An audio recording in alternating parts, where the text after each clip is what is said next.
मैं माननीय प्रधानमंत्री जी का आभार प्रकट करता हूं जिन्होंने बोलने का अवसर भी दिया। और आज हम गर्व के साथ कह सकते हैं मोदी है तो मुमकिन है। और ये मुमकिन करके दिखाया, इसका सबसे बड़ा सबूत ये बजट है, क्योंकि ये सिर्फ एक वार्षिक बजट नहीं, ये विकसित भारत का रोड मैप है और संकल्प से सिद्धि तक ले जाने का रास्ता है। लेकिन माननीय सभापति जी, जैसे ही हम लोग विकसित भारत की बात करते हैं, विपक्ष के पेट में मरोड़ पड़ने शुरू हो जाते हैं। और यही नहीं, ये दर्द थोड़ा इससे भी ज्यादा दिखेगा। जावेद साहब सुनिए, पिछले कल ही नतीजे आए हैं, सुनिए। और दिल्ली के चुनाव के नतीजों ने बताया कि दिल्ली वालों ने आपदा मुक्त दिल्ली कर दी है। और ये कह दिया कि केवल नारा नहीं है, दिल्ली के दिल में मोदी है, ये करके दिखाया है। और दिल्ली वालों ने आपदा की लूट की खुली छूट, जो लूट और भ्रष्टाचार चारों ओर फैला था, आज उनको बाहर का रास्ता दिखाया है। दिल्ली में कमल का फूल खिला है। महान जनता ने, दिल्ली की महान जनता ने 10 साल के कुशासन और प्रदूषण को बाहर का रास्ता दिखाया। दिल्ली की जनता ने मोदी जी के विकास का मार्ग चुना है। आज मैं ये कह सकता हूं, आज अंधेरा छटा है, आपदा का बादल फटा है, दिल्ली के सौभाग्य का सूर्योदय हुआ है, क्योंकि दिल्ली में कमल खिला है, दिल्ली में कमल खिला है। यही नहीं, हमारे बड़े बुजुर्ग कहते हैं कि जब माता लक्ष्मी आपके ललाट पर आपका तिलक करने आए तो मुंह धोने ना चले जाएं, फटाफट अपना तिलक कराएं। और इसी तरह का अवसर किसी को गंवाना नहीं चाहिए। ऐसा ही मोदी सरकार ने अवसर दिया, जहां मां लक्ष्मी आप सबके द्वार आई है। 12 लाख तक कोई टैक्स नहीं लगेगा, इनकम टैक्स नहीं लगेगा, जो आज तक संभव नहीं हुआ। इसलिए तो कहते हैं मोदी है तो मुमकिन है, क्योंकि 12 लाख तक जीरो टैक्स कर दिया है। और मैं विपक्ष के मित्रों से कहना चाहता हूं, अब तो थोड़ा चेहरे पे मुस्कुराहट लाइए, पूरा देश खुश है भाई, आपको भी टैक्स नहीं देना पड़ेगा। मैं आगे बताऊंगा इंदिरा जी के समय क्या क्या होता था। आज भारत के 4 ग्रोथ इंजन तय हुए हैं, एग्रीकल्चर हो, एमएसएमई हो, इन्वेस्टमेंट हो या एक्सपोर्ट हो। और हमने जो विकसित भारत के लिए लक्ष्य तय किए हैं माननीय सभापति जी, वो भी सन 2047 तक शून्य गरीबी होगी, गरीबों को गरीबी से मुक्ति मिलेगी। वहीं पर 100% गुणात्मक शिक्षा दी जाएगी, हर व्यक्ति को अच्छी स्वास्थ्य की सुविधा और सस्ते दाम पर दी जाएगी। और वहीं पर श्रमिकों का कौशल विकास होगा और उचित उनको रोजगार के अवसर दिए जाएंगे। हमारे विकास की भागीदारी में महिलाओं को 70% उनका योगदान इकोनॉमिक एक्टिविटीज में होगा। और हमारे किसानों के दम पर भारत दुनिया की फूड बास्केट बनेगी, यानी कि food basket of the world हम भारत को बनाकर दिखाएंगे। माननीय सभापति जी, हमारा मानना है मध्यम वर्ग खुश तो देश खुश, किसान का सम्मान तो देश का सम्मान, गरीब का भला तो देश का भला।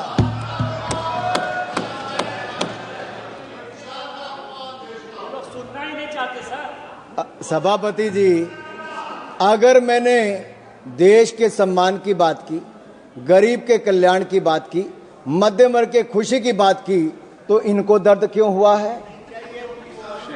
क्योंकि 60 वर्षों तक आपने दर्द दर्द और दर्द ही दिया है, और हमने दर्द से मुक्ति दिलाने का काम किया। और वो मोदी जी ने दी मध्यम वर्ग को राहत, तो विपक्ष को हुई आहत। और इनका दर्द दिखाता है, ना इनको मध्यम वर्ग से मतलब है, ना ही गरीब से। और इनका तो वही घिसा पिटा पुराना टेप रिकॉर्ड चल रहा है, कुछ नया तो है ही नहीं, नई सोच नहीं, कुछ नया कहने के लिए नहीं। महोदय, इस बार विदेशी चिंगारी ना होने का असर साफ दिख रहा है। और ये विपक्ष पर विदेशी चिंगारी न होने का असर साफ दिख रहा है। उधर चिंगारी बुझी और इधर विपक्ष बुझ गया है। समझ रहे हैं ना आप? निशिकांत जी ने सुबह बताया भी था थोड़ा सा, और समझदार को तो इशारा ही काफी होता है। इनके जमाने में इनकम टैक्स का चाबुक चलता था, टैक्स टेररिज्म था, और ये टैक्स का चाबुक चलाने वाले हमसे पूछ रहे हैं कि आपने बजट ऐसा क्यों दिया है। और राहुल गांधी जी क्या कहते हैं? नेता प्रतिपक्ष कहते हैं, Rahul ji calls it as a banded budget. अरे आप लोग घाव देते रहे, हम घाव भरते रहे। Late me say this is not a bandage budget, this is a booster budget, this is a booster budget, this is a booster shot. और जो कहते हैं कि पैराडाइम शिफ्ट की बात करते हैं, माननीय सभापति जी मैं कहना चाहता हूं पैराडाइम शिफ्ट तो आया है। यूपीए के समय स्कैम भारत था, आपके समय 2G स्कैम हो, कॉमनवेल्थ गेम्स स्कैम हो, अंतरिक्ष देवास स्कैम हो, कोल स्कैम हो, अगस्ता वेस्टलैंड स्कैम हो, स्कैम पर स्कैम था। और ये स्कैम भारत से आज सक्षम भारत की और कोई लेकर आया है तो नरेंद्र मोदी जी लेकर आए हैं। आज हम बात करते हैं एस्पिरेशनल इंडिया की, स्टार्टअप इंडिया की, विकसित इंडिया की, खेलो इंडिया की। अभी दयानिधि मारन जी खेलो इंडिया की बात कर रहे थे, वो अपने राज्य के खेल मंत्री की बात तो की, ये नहीं बताया कि मोदी जी ने खेलो इंडिया दिया था और तमिलनाडु में कराने का निर्णय हमने लिया था। उस समय मैं ही खेल मंत्री था, मोदी जी ने लिया था। And let me say this to each and everyone, aspirational India will not sit until we make India विकसित। और ये विकसित भारत हम बनाकर रहेंगे। हमारी एक नहीं अनेक योजनाएं उसी दिशा में है। कांग्रेस के समय जब बजट था तो एक फैमिली के वेलफेयर के लिए था। आज मोदी सरकार का बजट नेशनल वेलफेयर के लिए, नेशनल वेलफेयर के लिए। इनके लिए परिवार प्राथमिकता थी, हमारे लिए देश प्राथमिकता है। और इसीलिए आज लगातार हम लोग आगे बढ़ रहे हैं। मुझे पता है आप लोग मिडिल क्लास के नाम पे, आपके चेहरे पे दर्द क्यों दिखा। ये दर्द जो झलका है ना साहब इनका, इनके लिए मिडिल क्लास के वर्ग, टैक्स पेयर, इनकी तिजोरी भरने वाला था। टैक्स तो मिडिल क्लास देता था, घोटालों में कांग्रेसी पैसा खा जाते थे, एक के बाद दूसरा स्कैम करके दिखाते थे। इन लोगों के लिए मिडिल क्लास इनकी तिजोरी भरने वाला है। हमारे लिए मोदी जी के लिए मिडिल क्लास ग्रोथ पार्टनर है, देश के विकास का भागीदार है। इनके समय टैक्स टेररिज्म था, टैक्स कलेक्शन, उस पर प्रेशर बनाया जाता था। हमारे समय टैक्स में राहत दी जाती है और साथ ही साथ टैक्स कलेक्शन बढ़ाकर भी दिया जाता है। One nation one tax, GST लाने का किसी में दम था तो प्रधानमंत्री नरेंद्र मोदी जी लेकर आए। आज रिकॉर्ड जीएसटी कलेक्शन है साहब, 1,75,000 करोड़ रुपया औसतन हर महीने का टैक्स कलेक्शन है। उसका सबसे बड़ा लाभ राज्य की सरकारों को मिल रहा है। और यह बजट केवल जीडीपी का आंकड़ा नहीं, या मैं कहूं जीडीपी का नहीं, जो ग्रॉस डोमेस्टिक प्रोडक्ट आप कहते हैं वो नहीं, ये जीडीपी हमारे लिए है गरीब, देशभक्ति और प्रगति। जीडीपी गरीब, देशभक्ति और प्रगति इनके लिए है। मिडिल क्लास का पैसा अब कांग्रेस के खाते भरने के लिए नहीं, मिडिल क्लास के अपने खाते में जाएगा। क्योंकि मिडिल क्लास के भाई और बहनों, अब आपको 12 लाख तक कोई टैक्स नहीं देना पड़ेगा, आपको टैक्स मुक्त कर दिया जाएगा। राहुल जी जीरो चेक कर लीजिए, 1 0 और भी है। अच्छा सुप्रिया जी नहीं दिखाता, चलो सुप्रिया जी ने कहा मैं नहीं दिखाता। ये कांग्रेस की सीटों की बात नहीं है, मैंने छोड़ दिया सुप्रिया जी। सुप्रिया जी वो रेफरेंस, सुप्रिया जी अगर आपको लगता है कि हमने मध्यम वर्ग के लिए 0% टैक्स किया है 12 लाख तक, अगर आपको लगता है दर्द हुआ है, आपको इससे खुशी नहीं है, तो आपकी खुशी से ज्यादा हमें देश के करोड़ों मध्य वर्ग के चेहरे पे खुशी दिखती है, क्योंकि ये देश के विकास में एक बड़ा योगदान देने वाली। ये जीरो गिनने की बात आप उनको मत एड्रेस करिए, आप इधर माननीय सभापति जी, ये जीरो चेक करने की बात मैंने राहुल गांधी जी से की और वो आपने रेफरेंस दिया है, और मैंने रेफरेंस दिया है और मैं आप सबके सामने पूछ माननीय सभापति जी, सन 2014 के लोकसभा चुनाव दिल्ली की जनता ने कांग्रेस को कितनी सीटें दी? 0। 2015 के विधानसभा में कांग्रेस को कितनी सीटें दी? 0। 2019 के लोकसभा में कितनी सीटें दी? 0। 2020 के विधानसभा में कितनी सीटें दी? 0। 2024 के लोकसभा में कितनी सीटें दी? 2025 के विधानसभा में कितनी सीटें दी? 0। अगर ये जीरो का रिकॉर्ड बनाने का काम किसी ने किया है तो राहुल जी के नेतृत्व में कांग्रेस पार्टी ने किया है। आप नहीं, nothing will go on record, nothing will go on record. Sir, ये दिल्ली वालों ने तो कांग्रेस को बड़ा जीरो दे दिया, अब बंगाल में भी तृणमूल का जीरो होने वाला है। Kindly address to the chair, nothing will go on the record except Anurag Thakur ji. Please you address. Sir, मैं मध्य वर्ग पर टैक्स की बात कर रहा था। सर, मेरा तो उस समय जन्म भी नहीं हुआ था, लेकिन 28 फरवरी 1970, सर मैं जून 1975 की बात नहीं कर रहा जब इंदिरा जी ने इमरजेंसी लगाई थी, मैं 28 फरवरी 1970 की बात करता हूं जब इंदिरा गांधी जी ने बड़ी निर्ममता के साथ इस देश के सामने मिडिल क्लास पर टैक्स लगाने की घोषणा की थी।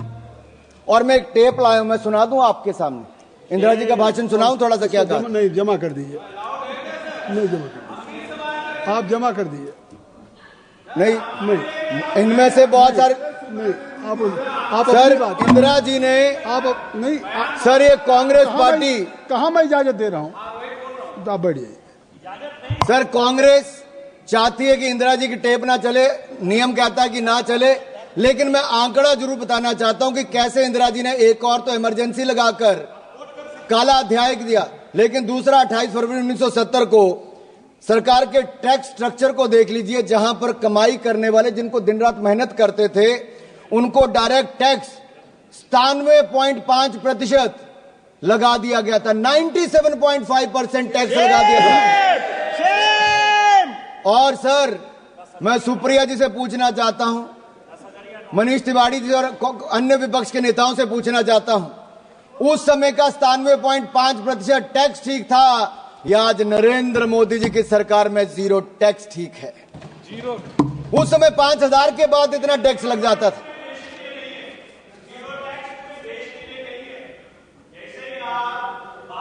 रिकॉर्ड में नहीं जा रही, कोई चीज रिकॉर्ड में नहीं जा रही है।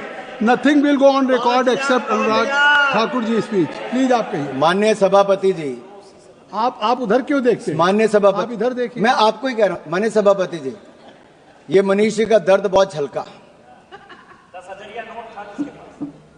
क्योंकि इनकी आमदन 12 लाख से ज्यादा हो सकती है, मैं उस पर टिप्पणी नहीं करूंगा, लेकिन जो करोड़ों लोगों की 12 लाख तक की आमदन है, मैं पूरी जिम्मेदारी के साथ कहता हूं 12 लाख तक कोई टैक्स नहीं देना पड़ेगा, जीरो टैक्स है। और मैं याद करा दूं कांग्रेस के अपने मित्रों को, उस समय 5000 की आमदन के बाद 97.5% टैक्स सरचार्ज लगा के कर दिया था। और काला धन अगर किसी के कारण इकट्ठा हुआ, भाई निशिकांत दुबे जी को याद होगा, प्रणब मुखर्जी ने जो अपना व्हाइट पेपर दिया था, उस सब में कहा गया था कि काला धन के पीछे कारण क्या है, तो उस समय की कांग्रेस की नीतियां थी जो काला धन करने के लिए काम करना पड़ता था। यही दिया था कि नहीं दिया? अगर ये सब इनके समय, सर हम तो देश के लोगों को ईमानदारी से टैक्स देने की बात कर रहे हैं और देश के टैक्स पेयर का धन्यवाद करते हैं, वो ईमानदारी से टैक्स दे रहे हैं, तो आज जाकर जनता को पक्का मकान भी मिल रहा है, शौचालय भी मिल रहा है, पानी भी मिल रहा है, अनाज भी मिल रहा है। ये मिल रहा है क्योंकि एक ईमानदार सरकार नरेंद्र मोदी जी के नेतृत्व में चल रही है। ये मिडिल क्लास के खाते में सेंधमारी करते थे।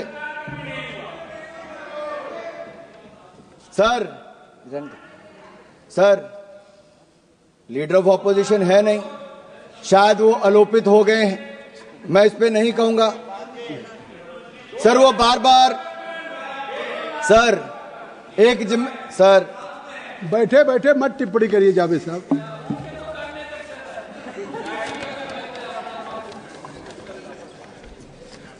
सर मुझे एक दो बातें यहां पे जरूर कहनी है। मैंने मध्यम वर्ग की बात की, लेकिन गरीब की बात जरूर करूंगा। सर, एक राजनीतिक दल ऐसा है जिनके पहले प्रधानमंत्री से लेके मोदी जी से पहले के प्रधानमंत्री, यानी कि नेहरू जी से लेके मनमोहन सिंह जी तक, इन सब लोगों ने गरीबी हटाओ का नारा लगाया, गरीबों को छलने का काम किया और गरीबों के लिए गड्ढे खोदने का काम किया। लेकिन एक गरीब मां के बेटे नरेंद्र मोदी जी ने मात्र 10 वर्षों में कर दिखाया जो आप 60 साल में नहीं कर पाए। 4 करोड़ गरीबों को पक्के मकान बनाकर दे दिए और 3 करोड़ पक्के और मकान मंजूर कर दिए। लेकिन इनके किसी सांसद की सदस्यता जाने पर जब मकान खाली करने को कहा जाता है तो इनका दर्द तब झलकता है कि मकान खाली कर दिया, मकान नहीं है। आप सोचो 70 साल तक वो लोग कितने अपने मकान को छोड़ना पड़ता था, और मोदी जी ने तो 25 करोड़ गरीबों को मल्टी डिमेंशनल पॉवर्टी लाइन से बाहर निकाला है। ये अपने आप में दुनिया कहती है कि क्या शानदार काम Narendra Modi. But sir, the people who have a habit to go overseas and speak in universities like Oxford, Cambridge, and they say poverty is a state of mind, तो इनके माइंड दिखते हैं, इनकी सोच दिखती क्या है। हमने विदेशी मानसिकता नहीं रखी, हमने देशी अपना जो तरीका है उससे काम किया। और जहां एक और हमने करोड़ों गरीबों को पक्का मकान बनाकर दिया, हमने संकल्प लिया 2047 से पहले भारत को गरीबी मुक्त करेंगे, जीरो पॉवर्टी बाय 2047 करके दिखाएंगे। लेकिन सर कुछ लोगों की दिक्कत है, कुछ लोग अमेठी रायबरेली जाते हैं तो उनको तो झोंपड़ियां चाहिए थी, सड़कों पे लेटे हुए गरीब चाहिए थे, फोटो सेशन के लिए झोंपड़ी होनी बहुत जरूरी थी, वर्षों तक ये होती रही, कलावती चाहिए थी। अभी वो पिछली बार जरा साउथ से आके वापस नॉर्थ में आए तो पूछ रहे थे झोंपड़ी कोई मिली नहीं, फोटो सेशन कहां करवाएंगे। तो वहां के लोगों ने कहा भाई नरेंद्र मोदी की सरकार ने पिछले 10 सालों में यहां के लाखों गरीबों के लिए पक्का मकान बनाकर दे दिया। अब उनको समृद्धि और स्वाभिमान के साथ जीना सिखा दिया है और गरीबी रेखा के पार ले जाने का काम नरेंद्र मोदी जी की सरकार ने किया। मैं तो इतना ही कहूंगा, आपने गरीब और गुरमत में उनको रखा। सर मुझे जो एक दो बातें यहां पर और करनी है, मैं इतना ही कहूंगा सभापति जी, विपक्ष की बातों में सच का अभाव है क्योंकि झूठ बोलना तो इनका स्वभाव है। और मैं आंकड़े देकर बताता हूं, अगर इनकी 2014 में 16 IIT थे, आज बढ़कर 23 हो गए, 13 IIM थे, आज बढ़कर 21 हो गए, 9 IIIT थे वो 25 हो गए, 7 एम्स थे 24 हो गए, 308 मेडिकल कॉलेज थे 760 हो गए, 740 यूनिवर्सिटी थी 1200 यूनिवर्सिटी हो गई, 74 एयरपोर्ट थे 160 एयरपोर्ट हो गए, 91,287 किलोमीटर नेशनल हाईवे था जो आज बढ़कर 1,50,000 किलोमीटर से ज्यादा हो गया। ग्रामीण सड़कें 3,23,000 किलोमीटर थी, आज 7,60,000 किलोमीटर हो गई। 248 किलोमीटर मेट्रो था, आज 1,000 किलोमीटर होकर दुनिया का तीसरा बड़ा मेट्रो बन गया। हमारी बिजली का उत्पादन 247 गीगावाट से बढ़कर 447 गीगावाट हो गया। यही नहीं, हमारा देश जो 10वें नंबर की अर्थव्यवस्था था आज दुनिया की 5वीं बड़ी अर्थव्यवस्था बन गया है और अगले 3 सालों में दुनिया की तीसरी बड़ी अर्थव्यवस्था बन जाएगा। जो कहते थे कि बजट कहां बढ़ा है, माननीय सभापति जी, डिफेंस का बजट 2013-14 में 2,03,499 करोड़ था, जो रिकॉर्ड बढ़कर 6,81,210 करोड़ रुपया हो गया। यही नहीं, सड़कें बनाने का, रोड ट्रांसपोर्ट का बजट इनके समय 25,476 करोड़ था, जो बढ़कर 2,87,000 करोड़ हो गया।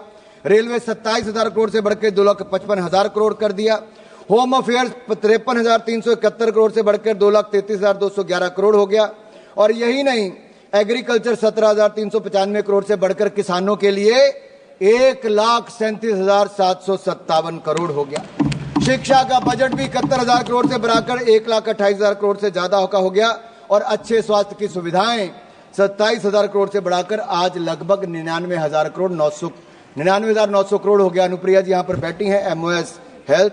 और मैं यही नहीं, आपको कुछ आंकड़े और भी रखना चाहता हूं, लेकिन उससे पहले एक दो बातें मैं और करूंगा। जहां एक और गरीबों के उत्थान के लिए हमने काम किया है, वहीं पर न्यूक्लियर एनर्जी मिशन के लिए 2047 तक 100 गीगावाट हमारी कैपेसिटी हो, तो न्यूक्लियर पावर कैपेसिटी प्राप्त करने के लिए स्मॉल मॉड्यूलर रिएक्टर के निर्माण के लिए 20,000 करोड़ रुपए का प्रावधान भी किया है। और सन 2033 तक हमारे 5 इंडिजिनियस स्मॉल मॉड्यूलर रिएक्टर बनकर तैयार हो जाएंगे।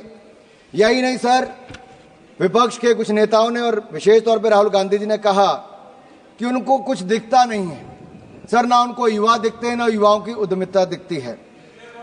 और मैं यही नहीं, ये लोग आइवरी टावर में रहते हैं, जहां खड़े वहीं के वहीं खड़े हैं। इनकी एक अलग अपनी दुनिया है साहब। ये ठहरे हुए पानी की तरह हैं, जिनको सड़ना मंजूर है लेकिन प्रवाहित होना मंजूर नहीं है। हमने तो मोदी जी के नेतृत्व में जो अभी आंकड़े बताए कि 2014 में भारत कहाँ था और आज 2025 में भारत कहाँ है।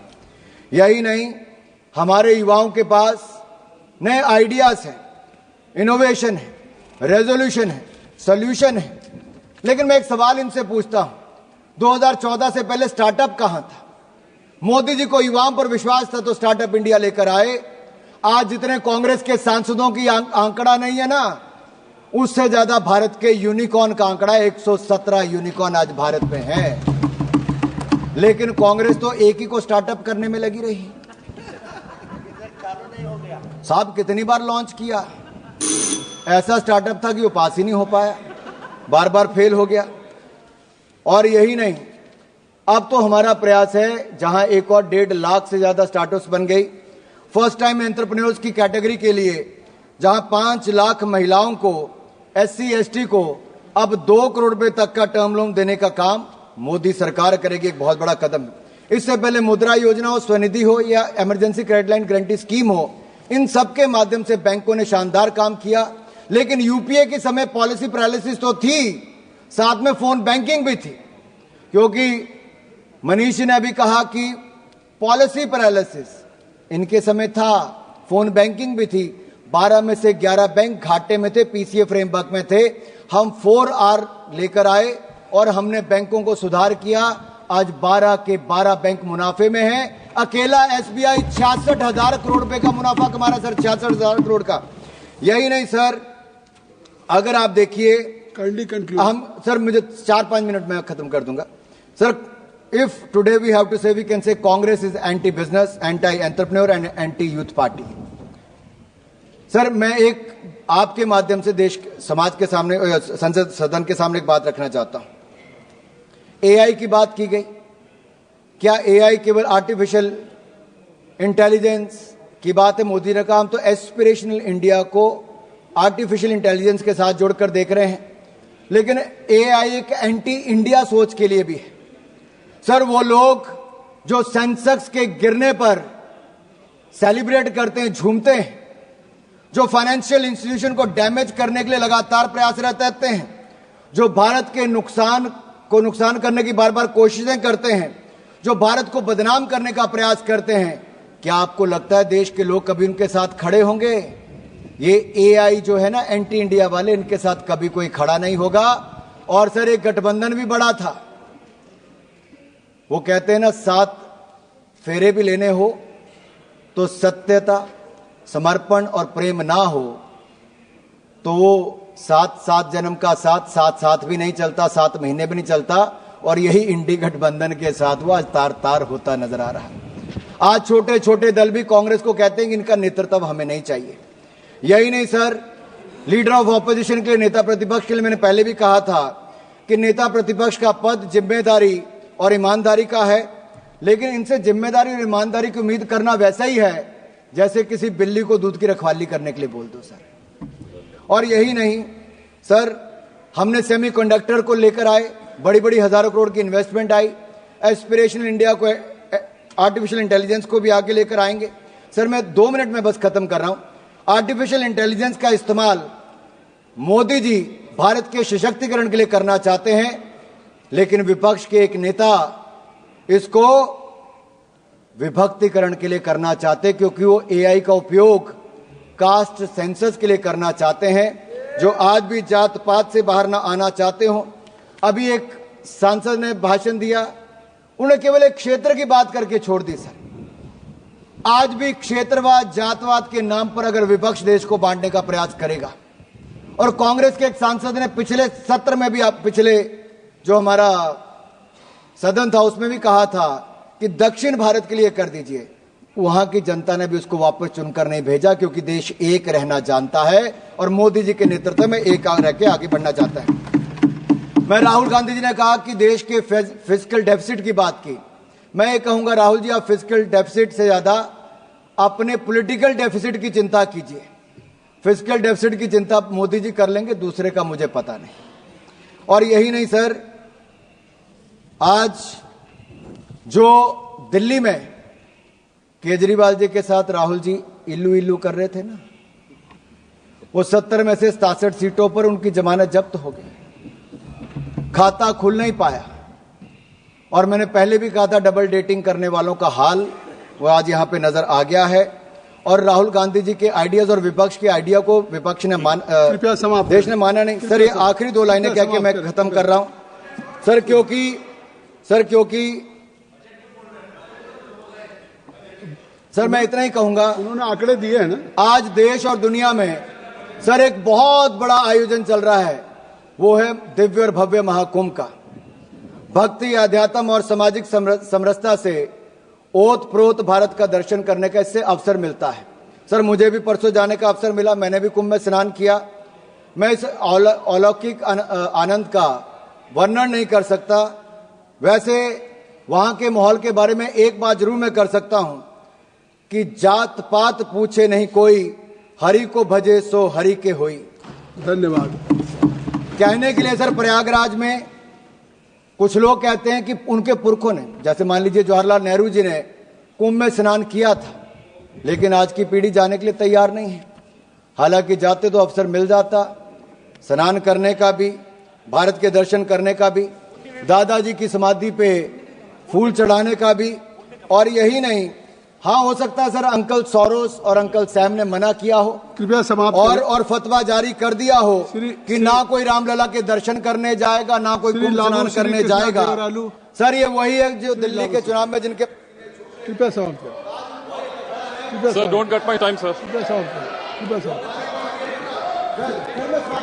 समाप्त कर दिए। सर मैं बजट समाप्त कर दें। सर, मैं समाप्ति कर रहा हूं। सर, मैं इतना ही कहूंगा, काफी बात आपकी। सर ये लास्ट लाइन कह के कर रहा हूं कि जहां हम भारत की क्षमताओं को बढ़ाने का काम कर रहे हैं, वहीं पर जब हमने बिहार के बारे में बात की कि मखाना बोर्ड वहां पे बनाएंगे, तो जो लोग वहां जाके दूसरों के साथ मटन बनाने का काम करते थे, मखाना बोर्ड पर उनके चेहरे मुरझा गए। ऐसा क्यों है सर? सर, ग्रीनफील्ड एयरपोर्ट की बात हमने बिहार के लिए, तो उसका विरोध करना शुरू कर दिया। कोसी कनाल प्रोजेक्ट की बात की, national institute of food technology की बात की, तो उस पर भी सर मैं ये कहूंगा कि मोदी सरकार का ये बजट जो है वो विकसित भारत बनाने के लिए है, वो उसी दिशा में आगे बढ़कर है। और पूरे देश ने मोदी जी के इस बजट का स्वागत किया है। आपने मुझे बोलने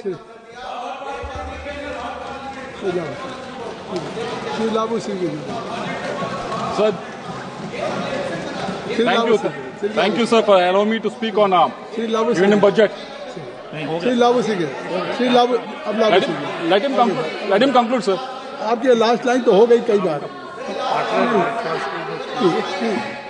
सर लास्ट लाइन है सर, ये बजट एक फोर्स मल्टीप्लायर है। ये बजट बचत बढ़ाएगा, निवेश बढ़ाएगा, खपत बढ़ाएगा और विकास को भी तेजी से बढ़ाएगा। देश की नागरिकों की जेब में, उनके बैंक अकाउंट में पैसा बचाएगा और ये नागरिक मिलकर सब विकसित भारत का जवाब दे दिया। Shri लाबू, Thank you sir for giving me opportunity to speak on the union budget sir.